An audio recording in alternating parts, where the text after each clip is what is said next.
Bonjour les gens, j'espère que vous allez bien. Astro janvier 2023 et nous sommes arrivés à nos amis taureaux. Taureau solaire, ascendant taureau, taureau lunaire, Vénus en taureau pour le sentimental, etc. Vous prenez ce qui est à vous, vous complétez d'ailleurs avec vos lectures si vous le souhaitez. Toutes les informations, vous le savez, sont dans la barre d'informations sous la vidéo, le nom des tarots, le lien vers l'extension, etc. etc. Et je vous propose de commencer tout de suite le tirage de nos amis taureaux pour ce mois de janvier 2023. 2023. Janvier. Taureau.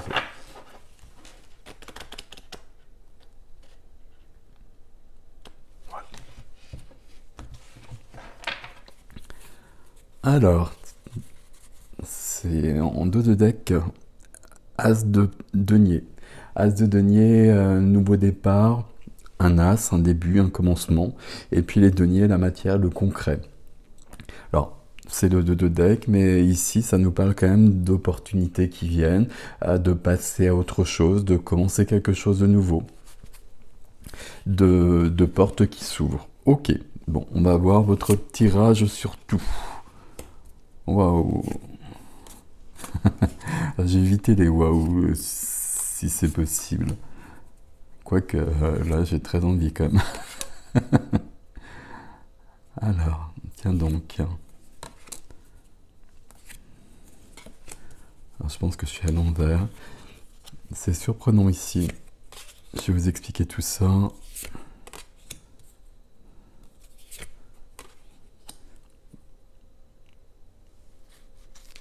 Ok. Alors, j'ai juste remonté ça un petit peu. Qu'est-ce qu'on a ici? Au centre, on a une majeure. Déjà, à la base, c'est plutôt pas mal. Et puis, on a 3 majeurs en tout. On a bâton, denier. Et surtout, c'est ce que je voulais dire. Ici, on a 3 coupes dans les 3 domaines. Ok, on va essayer de comprendre ce qui se passe ici. On a un as ici et on retrouve un as ici. Il y a une notion quand même de début, de fin et de début. Là, vraiment, quelque chose de cet ordre-là dans votre tirage, les taureaux aussi. Qu'est-ce qu'on a d'autre avant de commencer? Il y a peut-être une notion de choix. Ok, on va voir tout ça. Et on va commencer avec l'énergie qui est au centre de votre moi. Et de votre moi d'ailleurs. C'est l'impératrice. Et l'impératrice qui est là, c'est très joli. L'impératrice, à chaque fois, mon rituel, c'est plus que la vie, l'impératrice. L'impératrice, c'est elle qui porte le monde, qui porte les enfants, qui porte les projets. Ici, il y a quelque chose qui commence ici, qu'on va retrouver ici d'ailleurs. Il est fort possible que pour beaucoup de taureaux, il y ait envie d'autre chose et qu'il y ait peut-être des choses qui sont déjà là et qui se concrétisent sur ce mois de janvier. Il y a le début de quelque chose. L'impératrice porte les projets. L'impératrice, c'est aussi la vie, c'est profiter de la vie tout en étant dans la puissance de l'impératrice. On n'oublie jamais ça, c'est vraiment extrêmement puissant, extrêmement lumineux. D'être dans la vie, d'être dans la joie, d'être dans la sensualité, dans le partage. L'impératrice, c'est beaucoup plus que ça. L'impératrice, c'est la reliance au monde, c'est la reliance à la nature, c'est l'abondance. Ok, c'est plutôt joli comme énergie centrale. Qui est, je vais la garder derrière l'impératrice, qui est secondé, qui est aidé, la carte qui aide ici, c'est notre ami le cavalier de bâton. Le cavalier de bâton, c'est le feu dans le feu. Cavalier de bâton, c'est une énergie fougueuse, intrépide, parfois impatiente, mais c'est pas le cas ici. Le cavalier de bâton, c'est une énergie qui nous donne je vais dire plus d'âme. Ça ne veut pas forcément dire grand-chose, mais en même temps, je pense que vous me suivez quand je le dis comme ça. Plus d'âme, plus d'envie, plus de désir. C'est comme si on devenait plus vivant. Et à mon avis, parce qu'il y a un projet qui est à l'œuvre quelque part là, et qui est plutôt bien avancé. Alors pas bien avancé, je peux pas le dire comme ça. Qui se présente sous des bons augures, on va le dire comme ça. Allez, hop. Carte qui est freinée pour un temps, c'est la grande prêtresse. Ici, on a l'impératrice et la grande prêtresse. Ici, deux très belles énergies. La grande prêtresse, c'est très différent. La grande prêtresse, c'est vraiment la reliance à d'autres mondes, des mondes subtils. C'est la reliance à nous-mêmes, sur d'autres plans peut-être, mais c'est à nous-mêmes aussi dans tout ce qui peut être un peu secret, un peu caché. La grande prêtresse, pardon, ici, on le voit bien, elle a des connaissances, elle a toujours un livre ici, qu'elle partage, à mon avis, je la vois toujours comme ça, la grande prêtresse, mais qu'elle partage quand le temps est venu. Le fait qu'elle soit dans une position qui est un peu freinée, on peut penser que sur ce mois de janvier pour les taureaux, il y a des choses qui viendront au fur et à mesure. Et je regarde un peu par rapport au reste de votre tirage. J'ai l'impression qu'il y a un projet concret dans votre vie, là, et qu'au fur et à mesure que les choses se concrétiseront, il y a peut-être des informations, il y a peut-être des énergies qui viendront vous emmener plus loin. Et peut-être dévier un peu ce projet, mais d'une manière très positive, il n'y a aucun souci par rapport à ça. La grande prêtresse, c'est vraiment, pour moi, c'est le canal, c'est la médiumnité, c'est la reliance à quelque chose de beaucoup plus subtil. Donc la grande prêtresse qui est là, c'est toujours quelque chose qui va venir nous aider. Sauf quand elle est dans une position vraiment très bloquée, mais là c'est pas le cas. Même si c'est freiné pour un temps, c'est freiné pour un temps parce qu'à mon avis, il y a quelque chose qui doit commencer, puis au fur et à mesure, il y a d'autres choses qui apparaissent. Alors ça peut être ça, ça peut être autre chose, parce que là on va passer au domaine du cœur, la vie du cœur. Sentimental, familial, tout le relationnel. Et ici, on a le 7 de coupe. Alors, le 7 de coupe, c'est pas une énergie qui est si simple que ça. 7 de coupe, c'est un peu la carte, il y a 7 coupes, d'une manière classique, et on est représenté devant ces 7 coupes. Cette coupe est un choix à faire, et la notion de choix, on va la retrouver dans le défi. Un choix à faire, mais sauf que il y a tellement de coupes que c'est une lame où on est quand même dans une notion de brouillard. C'est toujours le terme, vous avez l'habitude, j'imagine, que j'emploie avec le 7 de coupe. Il y a quelque chose qui n'est pas si clair que ça, il y a quelque chose qui demande à être éclairci. C'est peut-être ça que la grande prêtresse viendra éclairer à un moment donné. Mais en tout cas, sur ce début janvier, pour l'instant, on va être dans une notion de brouillard, dans une notion de choix à faire, et de choix à faire qui semble un peu, je vais quand même dire difficile. Difficile parce qu'il y a plusieurs possibilités, et puis on reste devant, on bouge pas, et on reste dans le brouillard. C'est pas forcément très cool ici. Je sais pas si c'est du sentimental, ça pourrait être du sentimental. On va voir. Ou pas. Parce qu'ici, on a 3 coupes.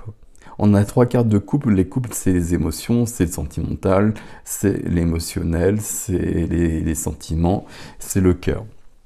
Et dans les 3 domaines, on nous parle quand même de coupe ici. Et l'impératrice, c'est l'énergie des 4 reines. C'est l'énergie des 4 reines, et donc c'est l'énergie aussi des 4 reines. Et ici, il n'y a pas question de genre, mais c'est une énergie de réception, et c'est une énergie d'amour aussi. Donc il y a peut-être quelque chose de cet ordre-là. D'autant que dans le domaine de la matière, le concret, le quotidien, Le professionnel, on va le dire comme ça, mais le professionnel, ça peut être les activités, tout ce qui va être financier, tout ce qui va être concret. Ici, on a un as, mais c'est bien l'as de coupe qui est là. Donc là, j'ai l'as de denier, donc des opportunités dans la matière, et puis un projet, à mon avis. Et puis là, on a bien quelque chose qui commence. L'as de coupe, et puis là, je vais vous le dire tout de suite, j'ai le valet de coupe. As et valet, ce sont des énergies de commencement. L'as parce que c'est la première des cartes, et le valet, c'est parce que c'est la première des figures. Donc là, il y a quelque chose qui semble... Commencer, je pense pas que ce soit le bon terme. Enfin, en tout cas, pas pour tout le monde. Et évidemment que ça parlera pas à tout le monde, bien évidemment. Mais même commencer, ça me semble pas le bon terme pour la plupart d'entre nous ici. As de coupe ici, il y a une notion de début. Il y a une notion de se retrouver plutôt. J'ai l'impression qu'il y a un projet, et un projet sur une activité quand même. Je vais rester là-dessus parce qu'on est sur le domaine de la matière. Activité, peut-être un changement de profession pour certains, etc. Des choses de cet ordre-là. Alors, on voit que dans le défi, c'est pas aussi simple que ça se fait pas tout seul. Rien ne se fait tout seul, de toute façon, on le sait bien. Mais ici, avec l'as de denier et l'as de coupe ici, il y a un changement quand même. Et un changement qui est très épanouissant. Parce que l'as de coupe, c'est de l'amour, en fait. C'est de l'amour. L'as de coupe qui vient ici, il y a une notion de retrouver la joie de vivre. Je parlais avec le cavalier de bâton de supplément d'âme, d'avoir plus d'envie, d'avoir plus de fougue. On retrouve ça ici dans ce domaine-là avec l'as de coupe. L'as de coupe ici, ça pourrait vraiment, alors parenthèse, parce que ça ne me parle pas comme ça pour moi, mais pour certains ça peut être le cas. As de coupe, ça peut être une rencontre amoureuse.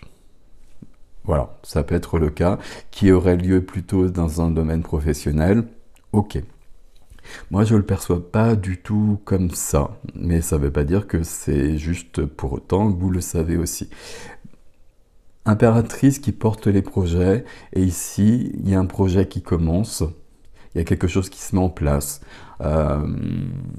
quelque chose qui vous tient à cœur, à mon avis, depuis longtemps, et qui va se concrétiser, plus ou moins, mais qui va se concrétiser en tout cas sur ce mois de janvier, et qui va apporter de l'amour. Et qui va apporter de l'amour déjà pour vous tout simplement parce que vous serez plus aligné à vous-même, vous serez dans un plus grand épanouissement. Et là, il y a vraiment cette notion-là. Le valet de coupe qui est dans la vie de l'âme, la vie intérieure, la vie spirituelle. Le valet de coupe ici, c'est vraiment notre cœur. C'est notre enfant intérieur, c'est notre sensibilité, c'est notre, j'allais dire, notre être profond. Je ne sais pas si ça parle quand je le dis comme ça, si c'est très juste, mais c'est vraiment qui on est vraiment. Et ici, il y a une reconnexion à soi. Le valet de coupe ici, par rapport à ce fameux projet qui semble là, bah, ça peut nous parler de quelque chose qui est là depuis longtemps, peut-être depuis l'enfance, hein, c'est l'enfant intérieur, peut-être quelque chose qui est de l'ordre d'un rêve, hein, quelque chose qu'on avait envie de faire depuis longtemps, et puis c'était pas possible, c'était pas raisonnable, etc. Et puis là, on s'autorise à aller de ce côté-là.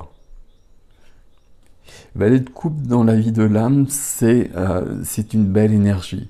C'est une énergie de reconnexion, c'est une énergie d'alignement, c'est une énergie de pureté. Alors je ne sais pas si le terme vous parlera, mais d'être aligné par rapport à soi et d'être dans une pureté, dans une intégrité de qui on est et des actions que l'on pose dans notre vie et qui sont profondément alignées par rapport à ça. En tout cas, dans ce domaine-là. Ici, on a vu qu'il y avait du brouillard. Ok. Alors, on va voir le défi. Le défi commence avec le monde. Le monde, ça nous parle de réalisation. Alors, défi, on n'oublie pas. Hein. Donc, défi, c'est défi à relever. Le monde, ça nous parle de réalisation de soi. Ça nous parle de complétude. Le monde, ça nous dit qu'on a fait tout un long parcours, qu'on a vécu des choses, des belles choses, des choses plus compliquées peut-être, probablement, forcément, et qu'on est arrivé à quelque chose qui se termine, et qui se termine dans une sorte de complétude. On est au bout, on a fait tout le chemin et on a acquis des connaissances, on a acquis des savoirs et surtout une façon d'être et quelque chose par rapport à soi où on se connaît vraiment et puis on sait un peu ce que l'on veut davantage. Ici, notion de fin, mais forcément s'il y a une notion de fin, il y a le début derrière.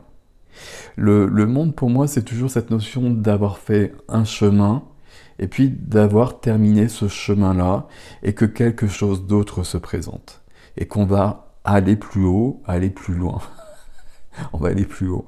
Ça veut rien dire d'aller plus haut. Mais ici, ce qu'on va retenir quand je dis ça, c'est surtout qu'il y a un épanouissement plus grand qui se présente. Alors qui se présente toujours cette notion, c'est nous qui faisons les choses, hein. Ça ne se présente pas comme ça, et tout le monde le sait. Mais ici, on voit bien que l'as de coupe, il est là. Il y a le début de quelque chose qui est plus épanouissant et qui est bien porté par l'impératrice. Mais derrière le monde, on a un choix à faire. Donc, on a quand même sur ce mois de janvier cette notion de commencement, mais visiblement dans les défis, le choix, il est fait, mais il ne semble pas acté pour l'instant. Alors le choix, ça peut parler de ça peut parler de ce brouillard-là aussi, hein. On verra ce qui vient sur l'extension ici, mais pour moi, c'est cette notion de... je reste quand même sur ce domaine-là. Les deux sont forcément liés d'une manière ou d'une autre de toute façon. Mais ce 2 de bâton, il y a un choix qu'il va falloir concrétiser, et il se concrétise par l'as de denier, par l'as de coupe et par l'impératrice. Mais si ça arrive, et puis par le monde aussi, hein, si ça arrive dans le défi, c'est que tout n'est pas en place, c'est qu'on a probablement fait ce choix parce que c'est quelque chose qu'on doit porter depuis longtemps, visiblement, et peut-être même depuis très longtemps ici, le balai de coupe. Mais c'est pas acté. C'est pas acté, et pour passer à l'as de coupe ici, il va falloir vraiment poser les choses. Et la dernière des cartes dans le défi, puis on va reprendre les 3 ensemble d'ailleurs après, c'est le 9 de denier. Puis là, je perds ma voix encore. 9 de denier, je me trompe pas, oui, 9 de denier. 9 de denier, ça nous parle d'être indépendant, indépendante, d'être autonome, d'être libre. Il y a une notion de liberté à trouver ici. Alors, est-ce que ça nous parle de quelque chose dans ce domaine-là où on est dans le brouillard, il y a peut-être un choix à faire, puis le choix, c'est peut-être... ce serait peut-être une séparation éventuellement, je sais pas. Je vais dire je sais pas parce que là on a le brouillard, ici on a la liberté certes, et un choix juste avant, mais il n'y a pas de carte de rupture, il n'y a pas des cartes qui nous diraient les choses d'une manière plus claire. Donc je suis pas sûr que ce soit ça. Ici, je pense que ce 9 de denier nous parle d'avoir besoin de retrouver sa liberté, d'avoir besoin de prendre son envol. Et puis tout ça dans une grande sécurité. Le fait que ce soit dans le défi, ça peut nous dire que justement, on peut avoir des inquiétudes parce qu'il y a des changements. Et peut-être des inquiétudes, ici c'est des deniers, c'est de la matière, c'est du financier. On peut avoir des inquiétudes sur le plan financier, même si on ne le retrouve pas vraiment ici, hein. Mais parce qu'ici ça bouge. Et il faut faire ce choix. Le choix, il est présent quand même dans votre défi, hein. Donc ici, on est arrivé au bout de quelque chose, on doit commencer quelque chose d'autre, on l'a vu depuis le départ. Donc c'est parfait. C'est le 2 de bâton qui nous embête, vous l'avez compris ici. Le choix il est là, puis le choix il est déjà fait, mais si le 2 de bâton est là, c'est qu'on n'a pas posé les actions, l'action qui va concrétiser cet as qui est là et celui-ci. Et visiblement, ce choix se porte sur le 9 de denier. Comme si on avait peut-être peur d'être libre, peur de prendre sa liberté, mais presque peur de prendre son envol. Ça m'inquiète pas tant que ça, parce que c'est dans le défi, mais dans votre jeu ici, on voit bien que les choses se concrétisent. Il y a cette carte-là, il faudra aller voir plus loin, mais ici, il y a quelque chose qui commence et il y a un grand épanouissement ici, parce qu'on a beaucoup de coupes, on a le cavalier de bâton là qui est tout feu, tout flamme. Tout ça, c'est pas forcément vos énergies à vous. Donc ça peut d'autant plus perturber. Mais c'est un très joli tirage ici. On est sur un mois de janvier, on est sur le début de l'année, et puis là, il y a quelque chose qui se met en place, il y a quelque chose qui commence, et puis là, le conseil par rapport à ces cartes-là, c'est vraiment de foncer. Parce que ça semble vraiment ouvert, avec ces as, avec cette impératrice. La grande prêtresse est là. Elle viendra vous seconder, elle viendra vous aider, elle viendra vous donner des informations. Ça veut peut-être dire que pour l'instant, il y a des choses que vous ne connaissez pas, qu'il y a des choses qui sont peut-être un peu secrètes pour l'instant, d'où cette hésitation. Mais allez-y, foncez. Foncez parce que là, il y a vraiment quelque chose de joli, d'épanouissant. C'est vraiment le terme de votre tirage ici. Épanouissant à cause de ces coupes, grâce à ces coupes, pardon. As de coupe, valet de coupe ici. Comme si on était dans plus d'amour pour soi et qui vient en soi parce que dans la matière, notre vie évolue et que ça nous épanouit beaucoup. Notion de liberté ici, notion d'épanouissement et notion d'aller plus haut, comme je l'ai dit tout à l'heure. Voilà mes amis taureaux pour ce tirage. Je vais passer à l'extension tout de suite, vous avez l'adresse donc dans la barre d'informations. J'espère que ça vous parlera, vous me direz dans les commentaires. C'est un très joli tirage en tout cas. Même si cette carte-là m'embête un petit peu, mais c'est peut-être pas si inquiétant que ça, on va voir. Prenez soin de vous et puis merci pour vos likes, vos abonnements, vous savez que c'est important pour moi. Prenez soin de vous mes amis taureaux, je vous dis à bientôt.